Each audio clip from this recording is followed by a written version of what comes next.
So I'm going to start this off with a spoiler alert. I tend to try to avoid major points in the story, besides maybe a little speculation on base details, but there was a bit of a twist in the middle of the chapters I've done since the last part, and I want to talk about it, so if you don't want to hear about that, this is your warning. But yeah, we kicked things off with Chapter 9. It was a nice snow level. Nothing too crazy that I can really remember. Just a really fun, normal Fire Emblem map. We recruited Jade, which I had her replace Louise on my team, just because I had 3 lance wielders and only 1 axe wielder. So it made more sense for weapon distribution. I also remember sort of being on the fence on which armor unit I would rather use when I sort of went through their profile pages on the wiki before release. But then after that, after some support conversations and that, and Jade's not a bad character, but I wound up liking Louise more than I thought and liking Jade less than I thought. So part of me kind of regrets having them switch. I mean, it makes sense from, a team building perspective for the missions and the gameplay and that, but in terms of just support conversations and all of that stuff, I think Louise would have been better from what I've seen, in my opinion.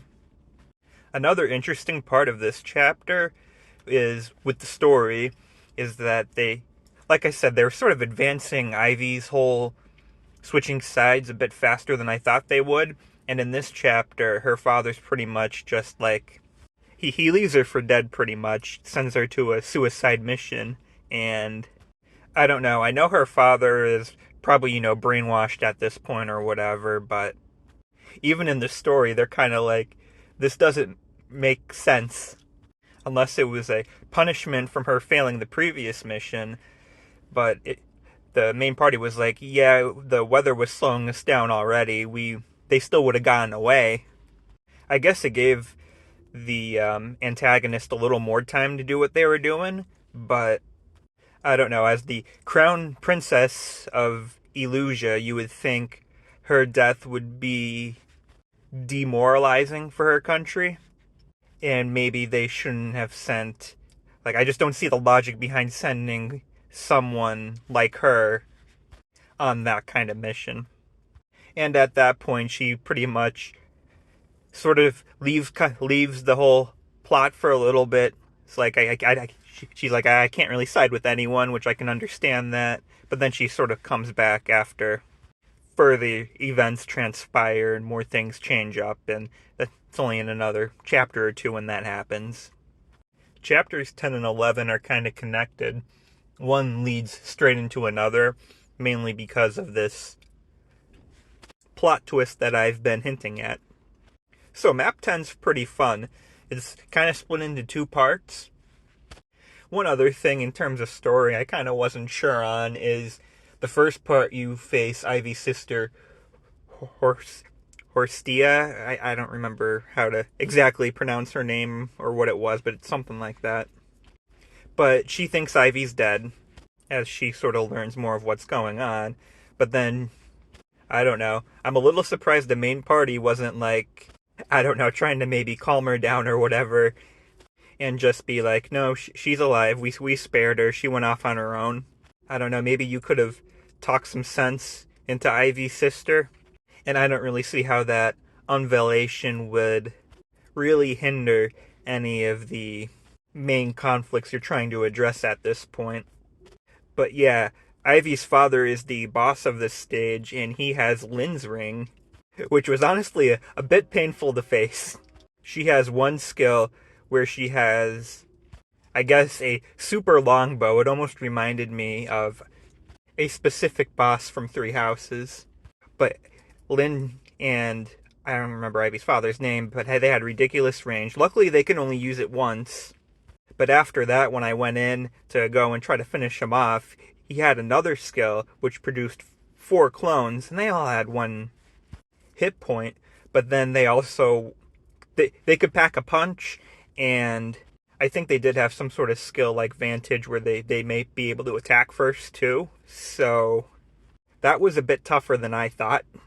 I was originally trying to take them out as quick as possible, but then I sort of realized it was more viable to, take out his clones to make sure I don't lose anyone. But just a tip if you're on that part is to leave one clone alive, because if you don't, he'll spawn another wave of clones. But yeah, it definitely worked out better after that point. And then comes our plot twist. So it's unveiled that the hooded figure that we saw attack the Somniel and kill Lumera at the start of the story, I thought it was, I believe her name is Marnie, who we've sort of seen with the Four Hounds. But it wasn't. It was Vale, who was unveiled to be Sombron, I believe is the name of the bad dragon. It's unveiled that Sombron is Vale's father. I'm pretty sure she said she was looking for her brother, though, right? So I don't know if this part's a spoiler, because this is speculation, but is it possible that Sombron and Lumera are Vale's parents? And is it possible that Sombron is also the protagonist's father? And, I was thinking she might have a connection to the villains, but I wasn't expecting Vale to just make a full-out I'm the villain now type deal, I was expecting her to maybe have a little conflict, or, maybe she gets possessed at some point. And maybe she is possessed. I do think she has a different eye color now. But even then, I pictured that more as a puppet, as opposed to being more antagonistic. After that, we had Chapter 11, which is essentially your escape from Chapter 10 and that plot twist, because things don't work out well for the new part, for your party, I should say. So it's a escape map, which was more fun than I expected. Normally I'm a little, I don't know, not as bad as a defense map, but normally I don't find them as fun as a normal map, but I would say this one was on par with the normal maps. It was pretty fun. The only thing I will say with the map is that things were going good, and I kind of wish. So the Four Hounds show up towards the end of the map, and then they all sort of charge at you, and there's also these two big dragon things that don't really move. But things were going decently well. Like, if the Four Hounds weren't all coming at once, or maybe if one had a little extra range, and I essentially wanted to try to take on one of these dragons or one of the Four Hounds, even though they're higher level than me, just to see what happens. But it just didn't make any sense, because I couldn't just single one out, because they were all coming around the same point. So it probably wouldn't have amounted to anything anyway. But that was something I kind of wish I was able to do. After that, we're finally introduced to our final country and all of their characters. This is Solm. They are in the desert. So our next map was, of course, a desert map. Now, the one thing I will say that's kind of interesting is normally the desert sand maps restrict everyone's range, but I think in this game it might just be specific quicksand spots that are restricted. I couldn't really tell for sure, just because there was a lot of quicksand spots. But yeah, this was a fun map too. This was a rout the enemy, but you also had to sort of defend some villagers. I think this is the map I have gameplay of too. And then there was a lot of reinforcements, and of course, I sort of had, I almost said Byleth, but no, we're on a different game now. So I had Alir with Fogado, who was the one prince from Solm. I sort of had them both go off on their own at, I think, the northeast side of the map. But of course, a bunch of reinforcements came that way, and it was a pretty close call. Luckily, I made it work. And yeah, a lot of things wound up sort of going back to the center of the map. Everyone was sort of closing in that area. At least I feel like. But yeah, it all worked out. I saved all the villagers, and it was probably my favorite map so far, actually. So yeah, at this stage, we've been introduced, because I, of course, already have the next map set up, so we've been introduced to all of the Solm Royals and their retainers.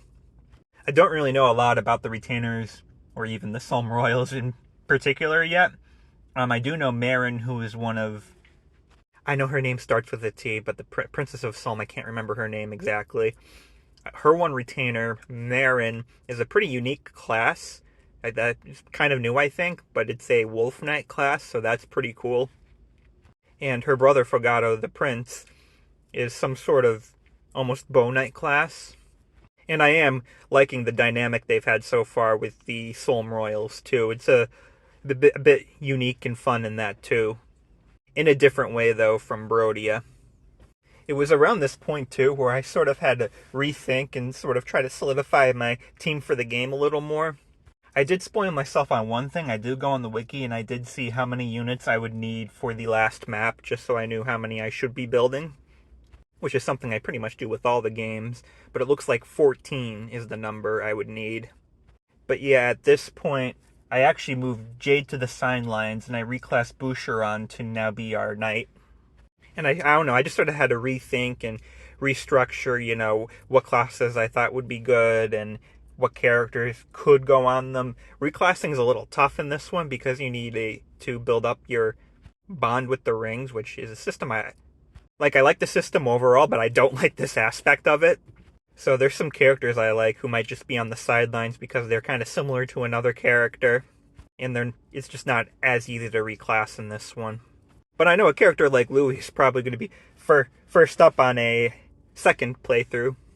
But yeah, I was just kind of looking at what we had coming up. Because we're at a point where we were starting to get, like, I was sidelining similar units, but then there's just more non-similar units at this point.